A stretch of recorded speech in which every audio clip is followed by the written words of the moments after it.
Discussed about 9th standard social science subject, history lesson 4, intellectual awakening and socio-political changes. What are the learning objectives of this lesson? To understand the transition of society from 6th century to 2nd century, to familiarize ourselves with the essence of new religious faith, Buddhism, Jainism and Advaita in India, Zoroastrianism in Persia, Confucianism and Taoism in China, to become aware of the circumstances that led to the formation of the states with a focus of Magadha Emperor, to understand the socio-political changes of the pre-Mauryan and Mauryan states. 9ஆம் வகுப்பு சமூக அறிவியல் பாடத்தில் வரலாறுல 4வது பாடம் அறிவியல் வளர்ச்சியும் சமூக அரசியல் மாற்றங்களும் சொல்லுவோம். கற்றலுடைய நோக்கம் கிமு 6வது நூற்றாண்டிலிருந்து 2வது நூற்றாண்டு வரை ஏற்பட்ட சமூக மாற்றம் பற்றி தெரிஞ்சுக்க போகிறோம். இந்தியாவுடைய புத்தம், சமணம், ஆசிவகம், பாரசீகத்துடைய ஜெராசிசம், சீனாவுடைய கம்யூனிசம், தாவோசம் ஆகிய தத்துவங்களுடைய சாரத்தை பற்றி தெரிஞ்சுக்க போகிறோம். அரசுகள் உருவாகிறதுக்கு இட்டு சென்ற சூழல்கள் குறித்து கற்றல், குறிப்பாக மகத பேரரசை பற்றி தெரிஞ்சுக்க போகிறோம்.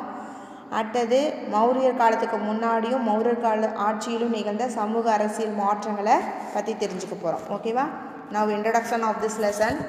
A new civilization began to develop in northern India with the revival of trade and urbanization during the 6th century BC. கிமு 6வது நூற்றாண்டில், அதாவது பொது ஆண்டுக்கு முன் 6ஆம் நூற்றாண்டில் வணிகமும் நகரமயமாகுதலும் மீட்டுருவாக்கம் பெற்று வர இந்தியாவில் ஒரு புதிய நாகரிகம் அப்படிங்கிறது வளர்ச்சி பெற காரணமாக அமைஞ்சது. In this period of major political and social changes in north India, Buddha and Mahavira were born. Okay, முக்கியமான சமூக அரசியல் மாற்றங்கள் நிகழ்ந்த இந்த காலகட்டத்தில் தான் புத்தரும் மகாவீரரும் தோன்றுனாங்க அப்படின்னு சொல்லி நாம் சொல்லலாம். ஓகேவா? இந்த century following their death, Buddhism and Jainism took root as major religions in India. அவர்களுடைய மறைவுக்கு பின்னாடி நூற்றாண்டில் புத்தம் மற்றும் சமண கோட்பாடுகள் இந்தியாவில் முக்கியமான சமயங்களாக பரவுச்சு. This means that new religious orders were coming up with many followers, propagating new beliefs and philosophies. புதிய நம்பிக்கைகளும் தத்துவங்களும் தாங்கி அவற்றை பின்பற்றும் பெரும் எண்ணிக்கையிலான ஆதரவாளர்கள், எழுச்சிமிக்க சமய கோட்பாடுகள் இதெல்லாம் பரவுச்சு. Similarly, Zoroastrianism in Persia and Confucianism and Taoism in China became popular during this period. இந்த காலகட்டத்தில் தான் புத்த சமண சமயங்கள் போலவே பாரசீகத்தில் ஜொராஸ்ட்ரிசமும் சீனாவில் கான்ஃபியூசியமும் தாவோசமும் தோன்றுச்சு அப்படின்னு சொல்லுவோம். ஓகேவா? நெக்ஸ்ட், ரிலீஜியன் இன் த 16th century BC. ஓகே, அதாவது 6வது நூற்றாண்டில் மதம் அப்படின்னு சொல்லுவோம். The new civilization that emerged in the new iron age had certain common features. புதிய இரும்பு காலத்தில் உருவான புதிய நாகரிகங்களுக்குன்னு சொல்லிட்டு சில குறிப்பிட்ட பொது கூறுகள் அப்படிங்கிறது காணப்படுது. They were characteristics by the proliferations of new craft, growing of long distance trade, building of cities and towns, rise of universalities, religions and evaluations of a code of conduct. புதிய கைத்தொழில்கள், தொலைதூர வர்த்தக வளர்ச்சி, சிறு நகரங்கள் உருவாகுதல், உலகளாவிய மதங்களுடைய தோற்றம், நன்னடத்தை விதிகள் உருவாகுதல், இதெல்லாம் பொது பண்புகள் அல்லது பொது குணங்கள் அப்படின்னு சொல்லுவோம். 6th century BC and BCE was therefore a period of exponential development in all spheres of life such as material, culture and intellectuals. இதில் பொருளாதாரம், பண்பாடு, அறிவுசார் நோக்கத்தில் தனி சிறப்பான வளர்ச்சி பெற்ற காலகட்டமாக இந்த கிமு 6ஆம் நூற்றாண்டு திகழ்ந்ததுன்னு சொல்லுவோம். About this time we found a number of prominent men, grand thinkers and founders of new religions lived, making it a period of great historical importance. இந்த காலகட்டத்தில் தான் ஏராளமான அறிஞர்கள், சிந்தனையாளர்கள் புதிய மதங்களை தோற்றுவித்து அந்த காலகட்டத்தை வரலாற்று சிறப்புமிக்கதாக ஆக்குனாங்கன்னு சொல்லலாம். Philosophical and religious thinkers such as the Confucius in China, Zoroaster in Iran and Mahavira and Buddha in India gained popularity in 6th century BC. சீனாவுடைய கன்ஃபூசியஸ், ஈரானுடைய ஜெராஸ்டர்ஸ், இந்தியாவுடைய மகாவீரர் புத்தர் ஆகியோர் வந்து இந்த காலகட்டத்தில் புகழ் பெற்றவங்க அப்படின்னு சொல்லலாம். ஓகேயா. கன்ஃபூசியம் அண்டு தாவோசம், கன்ஃபூசியமும் தாவோசமும் சொல்லுவோம். In the 6th century BC, 2 great thinkers were born in China. கிமு 6வது நூற்றாண்டில் ரெண்டு மாபெரும் சிந்தனையாளர்கள் அப்படிங்கிறத தோன்றினாங்க. ஒன்று வந்து Confucius and Lao Tse. Okay, Confucius and Lao Tse அப்படிங்கிறோம். They laid down the system of morals and social behavior for individuals and communities. இவங்க ரெண்டு பேரும் தனி மனிதர்களுக்காகவும் சமூகத்திற்கான சமூக நடத்தைகளையும் ஒழுங்கு விதிகளையும் உருவாக்குனாங்கன்னு சொல்லுவோம். But after their death, temples were built in their memory and the philosophy that they taught was developed into a religions. இவர்களுடைய மரணத்துக்கு பின்னாடி இவர்களுடைய நினைவாக கோயில்கள் கட்டப்பட்டு இவங்க போதித்த தத்துவங்கள் வந்து மதங்களாக மாற்றப்பட்டுச்சுன்னு சொல்லுவோம். It's known as Confucianism and Taoism respectively. Their books were held in great reverence in China. இவங்க வந்து முறையாக கம்யூனிசம், தாவோசம் அப்படின்னு அழைக்கப்பட்டாங்க. இவங்களுடைய நூட்கள் வந்து சீனாவில் மிகவும் வந்து மதிக்கப்பட்டுச்சு அப்படின்னு சொல்லுவோம். கன்ஃபூசியம் exerted a big influence on not only the political class of China but also on the common people. கன்ஃபூசியம் அப்படிங்கிறது சீனாவில் இந்த ஆளும் வர்க்கத்தின் மீது மட்டுமல்லாமல் சாதாரண மக்கள் மீதும் தன்னுடைய செல்வாக்கை வந்து செலுத்தியது அப்படின்னு நாம் சொல்லுவோம். ஓகேவா. அடுத்து வந்து பாருங்கள், நமக்கு வந்து யார் யார் எங்கெங்கே தோணுனாங்கன்னு ஒரு மேப் கொடுத்துருக்காங்க. ஓகேவா. places associated with the intellectual awakening in 6th century BC. ஓகேவா. அதாவது 6ஆம் நூற்றாண்டில் அறிவியல் இயக்கத்தோடு தொடர்புடைய இடங்கள் அப்படின்னு நாம் சொல்லுவோம். ஓகேவா. இங்கே வந்து பார்த்திங்கன்னா உஸ்பெகிஸ்தான், அடுத்தது வந்து பார்த்திங்கன்னா தர்க்மெனிஸ்தான், ஆப்கானிஸ்தான், இங்கே வந்து பார்த்திங்கன்னா ஈரான். ஓகேவா. ஈரான் வந்து ரொம்ப முக்கியமான இடம். ஓகேவா. Iran, Iraq, Saudi Arabia, Afghanistan, Pakistan, இது இந்தியா, அடுத்து நேபாள். ஓகேவா. அடுத்து வந்து பார்த்திங்க அப்படின்னா இது வந்து சைனா. ஓகே, சீனான்னு சொல்லுவோம். China, Bhutan, Bangladesh, Myanmar, Thailand, Malaysia, இதெல்லாம் நீங்கள் வந்து பார்த்தீங்கன்னா ஏசியா மேப்பில் வந்து போட்டு பார்த்துக்கோங்க இந்த பிளேசஸ்லாம். ஓகேவா. Next Confucius. Okay, 551 to 478 BC. Okay, Confucius was born in the Shandong provinces of China in 551 BCE. Okay, கான்ஃபியூசியஸ் அப்படிங்கிறவர் பொது ஆண்டுக்கு முன்னாடி 551 சீனாவில் ஷாண்டூங் மாகாணத்தில் வந்து பிறந்தார். He studied history, poetry, philosophy and music. அவர் வந்து வரலாறு, கவிதை, தத்துவம், இசை இதெல்லாம் பயின்றார். He is the author of 5 important works. அவர் வந்து 5 முக்கியமான படைப்புகளை வந்து எழுதினார்னு சொல்லுவோம். த புக்ஸ் ஆஃப் ரெக்கார்ட்ஸ், அதாவது ஆவண நூல்னு சொல்லுவோம். Which is chiefly ethical, providing guidelines for the regulation of human society. இது வந்து மனித சமூகத்தை நெறிப்படுத்தக்கூடிய அறிவியல் கோட்பாடுகளை வந்து கூறுது. ரெண்டாவது வந்து த புக்ஸ் ஆஃப் ஓட்ஸ். ஓகேவா, இசை பாடல் நூல் அப்படின்னு சொல்லுவோம். Illustrating the sound principle of morality in songs, ஒழுக்க நெறிமுறைகளை பாடல் வடிவில் வந்து கூறுது. The books of changes, dealing with metaphysics. ஓகேவா, மாற்றம் குறித்த நூல். இது வந்து மெய்ப்பொருளியல் பற்றி பேசுது. The spring and autumn annals, a code of political morality.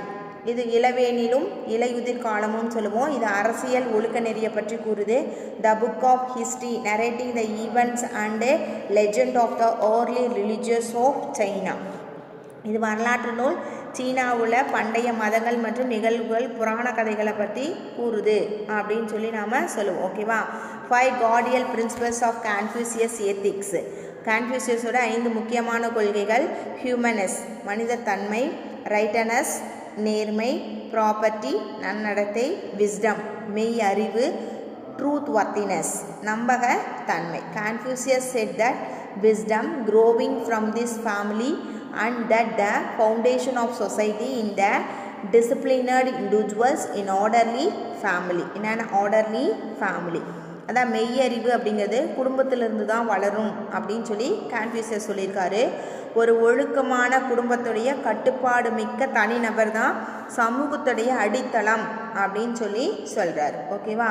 The superior man according to him is not merely intelligent or scholarly but his character should be exemplary.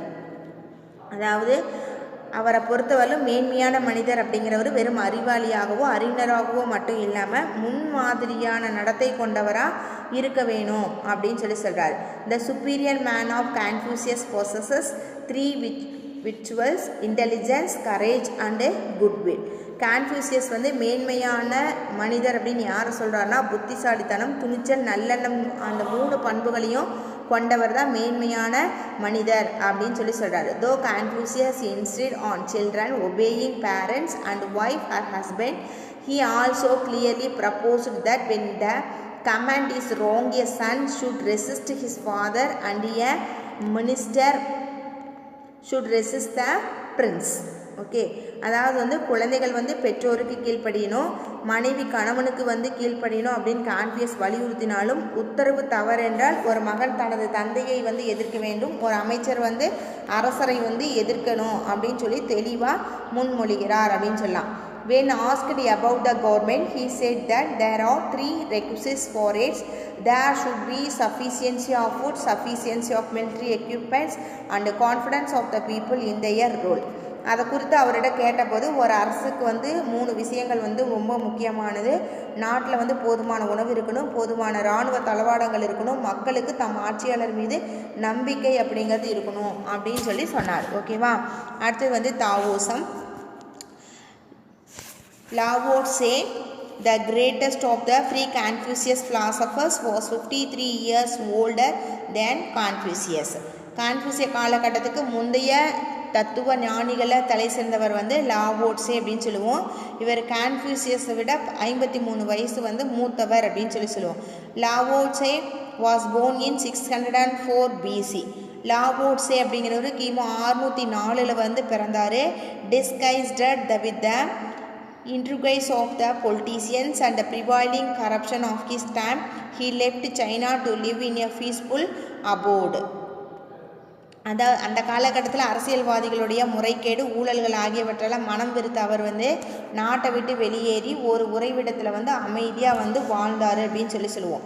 Lao Tse wrote a book in 2 parts running in a 500 words. 5000 சொற்கள் கொண்ட ஒரு நூலை 2 பாகங்களாக வந்து எழுதினார். He then disappeared from the place and no one knew where he died. பின்னாடி அவர் அந்த இடத்துலேருந்து அகன்று போயிட்டார். அவர் எங்கே போனார், எங்கே இறந்தார் அப்படிங்கிற எந்த நியூஸும் தெரியாது. His book Tao Te Ching is the guide to the conduct of life. அவருடைய நூல் வந்து தாவோ டே ஜிங் அப்படிங்கிறது. இது வந்து வாழ்க்கைக்கான வழிகாட்டி அப்படின்னு சொல்லுவோம். டீச்சிங் ஆஃப் லாவோ ட்சே, தாவோசா. ஓகேவா? லாவோ ட்சேவுடைய போதனைகள். The cause of human unhappiness in the world is human selfishness. Selfishness creates unlimited human desires which can never be satisfied. உலகத்தில் மனிதர்களுடைய மகிழ்ச்சியின்மைக்கு காரணம் மனிதர்களுடைய சுயநலம்தான். சுயநலம் அப்படிங்கிறது நிறைவு செய்ய இயலாத அளவற்ற ஆசைகளை மனிதர்களுக்கு ஏற்படுறதான் காரணம்னு சொல்லியிருக்காரு. In nature all the things act in the nature way.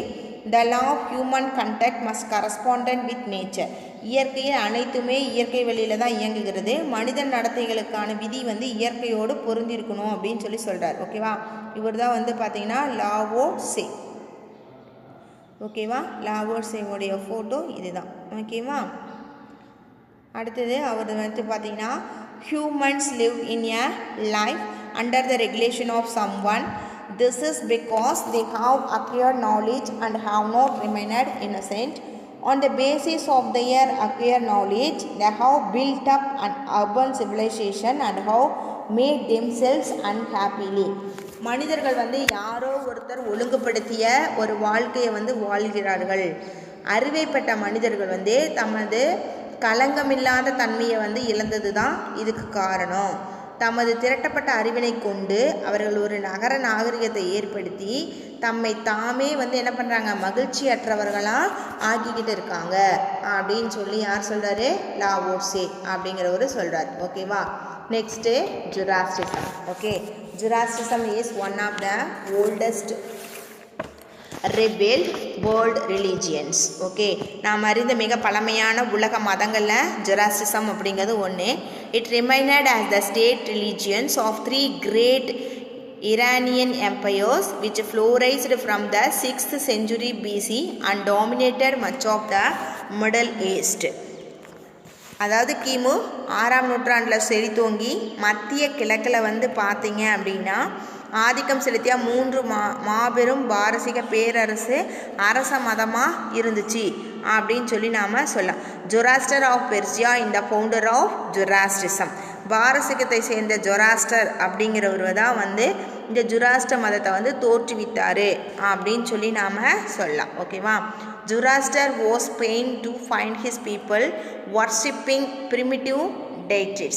He rebelled against it and proclaimed to the world that there is one God, Ahura Mazda, the Lord of Light.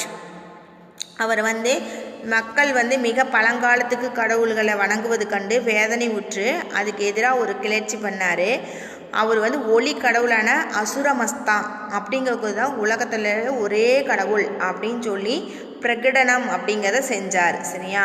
The holy book of Zoroastrianism is Zend அவஸ்தா.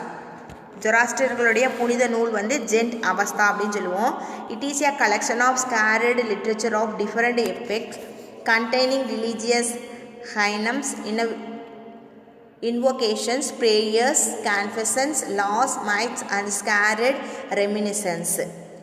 இது வந்து பல்வேறு கட்டங்களில் புனித இலக்கியங்களான பிரார்த்தனை பாடல்கள், வேண்டுதல்கள், சட்டங்கள், புராணங்கள், புனித கதைகள் இதனுடைய தொகுப்பு அப்படின்னு சொல்லுவோம். The doctrines of rituals of the Zoroastrian how much similarly to those of the Vedas. Zoroastrian தத்துவங்களும் சடங்குகளும் வேதங்களில் சொல்லப்படக்கூடிய தத்துவங்கள் அந்த சடங்குகளை வந்து ஒத்து காணப்படுது அப்படின்னு சொல்லலாம். ஓகேவா? Next teaching. Zoroaster thought that the great object of religion, state or society is the cultivation of morality. ஒரு மதம் அல்லது ஒரு அரசு அல்லது ஒரு சமூகத்துடைய முதன்மையான நோக்கம் ஒழுக்கத்தை வந்து வளர்த்தெடுப்பது தான் அப்படின்னு சொல்லி ஜொராஸ்டர் அப்படிங்கிறவர் போதிச்சிருக்காரு. The highest religious conception is purity of thought, word and deed. அதாவது எண்ணம், சொல், செயல் அனைத்திலும் புனிதமாக இருப்பது தான் உயரிய மத கோட்பாடு அப்படின்னு சொல்லியிருக்காரு. He assisted that Ashwamedha has 7 qualities. One is light, next one is good mind, right, domination, pity, well-being and immorality. Okay, அதாவது அசுர மஸ்தாவிடம் ஒளி, மனம், நன்மை, அரசாட்சி, பக்தி, ஆரோக்கியம், இரவாத்தன்மை இந்த 7 தன்மைகள் இருக்கணும்னு சொல்கிறாங்க. Ahura Mazda is omniscient, knowing everything, omnipotent, all powerful and omnipresent, is everywhere. Okay, அசுரமஸ்தா அப்படிங்கிறது அனைத்தும் அறிந்தவர், சகல சக்தியும் கொண்டவர், எங்கும் நிறைந்திருப்பவர் அப்படின்னு சொல்லலாம். In Zoroastrianism, sacrificing and imaging worship were discarded. இதில் வந்து பார்த்தீங்கன்னா ஜொராஸ்ட்ரிய மதத்தில் பழி, உருவ வழிபாடு இதெல்லாம் வந்து கிடையாது. Charity was made an essential part of religion and service to the poor was particularly emphasized. கடவுளின் வடிவமாக தீயை வணங்குவது தான் உயர்ந்த வழிபாட்டு முறையாக கருதப்பட்டது. தானம் செய்வதும் ஏழைகளுக்கு சேவை செய்கிறதுக்கும் அதிகமான முக்கியத்துவம் அப்படிங்கிறது தரப்பட்டுச்சு. ஓகேவா? அடுத்தது impact of iron technology in India. இந்தியாவுடைய இரும்பு தொழில்நுட்பம் ஏற்படுத்திய தாக்கம். ஓகேவா? Impact of iron. Okay, iron technology in India. ஓகேவா? இந்தியாவில் இரும்பு தொழில்நுட்பம் ஏற்படுத்திய தாக்கம்.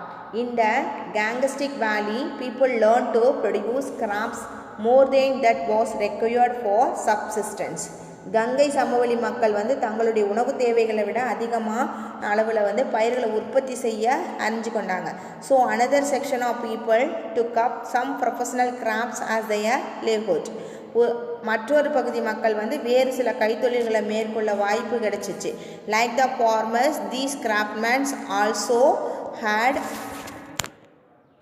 to rely group of people who collected raw materials and distributed the craft products. விவசாயிகளை போலவே இந்த கைவினை கலைஞர்களும் தமக்கு மூலப்பொருட்களை சேகரித்து தரவும் தனது உற்பத்தியை விநியோகிக்கவும் சிலரை நம்பி இருக்க ஆரம்பிச்சது. Early urbanisation happened in 2 ways. ஆரம்ப கட்ட நகரமயமாக்கல் வந்து 2 விதத்தில் நடந்தது. One was the result of some villages specialising in black smithy, pottery, carpentry, cloth weaving and the like. ஒன்று வந்து கிராமங்கள் இரும்பு தொழில், மட்பாண்டங்கள் செய்தல், மரவேலை தொழில், நெசவு தொழில் போன்றவற்றில் ஈடுபடுவதன் மூலமாக நிகழ்ந்தது. The other was an account of congregations of the specialized craftsmen in village close to where the raw materials were available and where markets were present. இன்னொன்று கிராமங்களின் தனித்தன்மை கொண்ட கைவினை குறிஞர்கள் வந்து மூலப்பொருட்கள் கிடைக்கும் இடத்துக்கு அருகில் இருந்தவாறு சந்தைகளை இணைத்ததன் மூலமாகவும் நடந்துச்சு. Such a concentration enabled villages to evolve into the towns and exchange centers. இப்படி மக்கள் வந்து ஒரு இடத்துல இருந்து குவிஞ்சு கிராமங்கள் நகரங்களாக பரிவர்த்தனை மையங்களுக்கு வளர்ச்சி பெற உதவி செஞ்சாங்க அப்படின்னு சொல்லுவோம். ஓகேவா? Vaishali, Shravasti, Rajagriham, Kaushambi and Kashi were some significant commercial centres for the Gangetic plain. Gangai சமவெளியில் இருக்கக்கூடிய முக்கியமான வர்த்தக மையங்கள் அப்படின்னு எடுத்துக்கிட்டோம்னா Vaishali, Shravasti, Rajagriham, Kaushambi, Kashi. Okay, today class is over now. Tomorrow we discuss continuation of this lesson. Thank you one and all. Thank you students.